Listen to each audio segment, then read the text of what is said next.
অন্তর্বর্তীকালীন সরকারের দুটি গুরুত্বপূর্ণ মন্ত্রণালয়ের দায়িত্ব পেয়েছেন বিশিষ্ট অর্থনীতিবিদ ডক্টর সালেউদ্দিন আহমেদ। অর্থ ও পরিকল্পনা মন্ত্রণালয়ের মহাগুরু দায়িত্ব পড়েছে তার কাঁধে। অর্থনীতি পুনরুজ্জীবিত ও ব্যবসা বাণিজ্য সচলে অগ্রাধিকার দেওয়া এই উপদেষ্টা বাংলাদেশে ব্যাংকের একজন সাবেক গভর্নর। চলুন জেনে নেওয়া যাক উপদেষ্টা ডক্টর সালেউদ্দিন আহমেদ সম্পর্কে।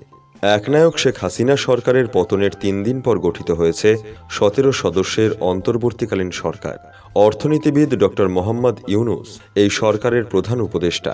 ইতোমধ্যেই তিনি উপদেষ্টা মণ্ডলীর মাঝে বিভিন্ন মন্ত্রণালয়ের দায়িত্ব বণ্টন করেছেন। সেখানে ছাত্র জনতার গণ অভ্যুত্থানে ব্যবসা বাণিজ্যে ব্যাপক প্রভাব পড়া অর্থনীতি স্বাভাবিক অবস্থায় ফেরাতে অর্থনীতিবিদ ডক্টর সালেউদ্দিন আহমেদকে দিয়েছেন অর্থ ও পরিকল্পনা মন্ত্রণালয়ের দায়িত্ব। দেশবাসী আশাবাদী, অভিজ্ঞ এই অর্থনীতিকের নেতৃত্বে ঘুরে দাঁড়াবে দেশের অর্থনীতি। আর দায়িত্ব পেয়ে ডক্টর সালেউদ্দিন আহমেদও দিয়েছেন সেই বার্তা। মানুষের জীবন জীবিকার উন্নয়নে আর্থিক ক্ষতি পুষিয়ে নিতে কাজ করার অঙ্গীকার করেছেন তিনি। আইন শৃঙ্খলা পরিস্থিতির স্থিতিশীলতা নিশ্চিত করার পর মানুষের জীবন জীবিকার উন্নয়নে মনোযোগ দিয়ে আর্থিক ক্ষতি পুষিয়ে নিতে কাজ করার কথা বলেছেন। ব্রাহ্মণবাড়িয়া জেলার নবীনগড় উপজেলার শ্রীরামপুর গ্রামের অধিবাসী সালেউদ্দিন আহমেদ। তিনি ঢাকা কলেজিয়েট স্কুল থেকে ১৯৬৩ সালে এইচএসসি এবং ঢাকা কলেজ থেকে ১৯৬৫ সালে বিজ্ঞান বিভাগ থেকে এইচএসসি পাশ করেন। এরপর ১৯৬৮ সালে ঢাকা বিশ্ববিদ্যালয় থেকে অর্থনীতিতে বিএ অনার্স এবং ১৯৬৯ সালে একই বিষয়ে এমএ পাশ করেন। তিনি ১৯৭৪ সালে তার দ্বিতীয় স্নাতকোত্তর এবং ১৯৭৮ সালে কানাডার ম্যাকমাস্টার বিশ্ববিদ্যালয় থেকে অর্থনীতিতে পিএইচডি ডিগ্রি লাভ করেন। শিক্ষক হিসেবে কর্মজীবন শুরু হয় সালেউদ্দিন আহমেদের। তিনি ১৯৭০ সালে ঢাকা বিশ্ববিদ্যালয়ে অর্থনীতির প্রভাষক হিসেবে যোগ দেন।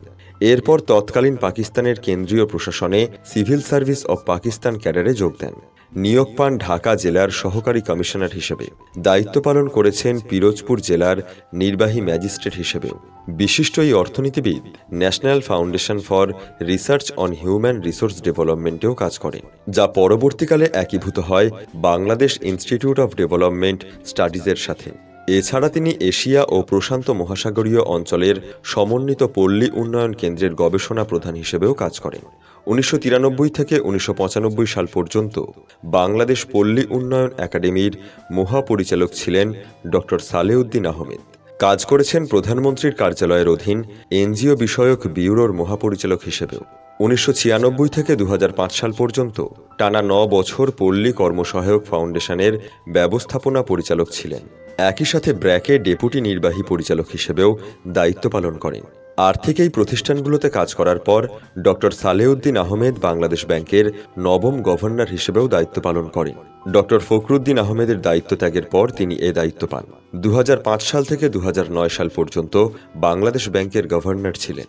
গভর্নরের পদ থেকে অবসরের পর তিনি সেই পুরনো শিক্ষকতা পেশায় ফেরেন। দেশের স্বনামধন্য নর্থ সাউথ ও ব্র্যাক বিশ্ববিদ্যালয়ে ব্যবসায় প্রশাসন বিভাগের অধ্যাপক হিসেবে শিক্ষার্থীদের অর্থনীতি পড়ান। এর বাইরে তিনি গণবিশ্ববিদ্যালয়ের একজন ট্রাস্টি।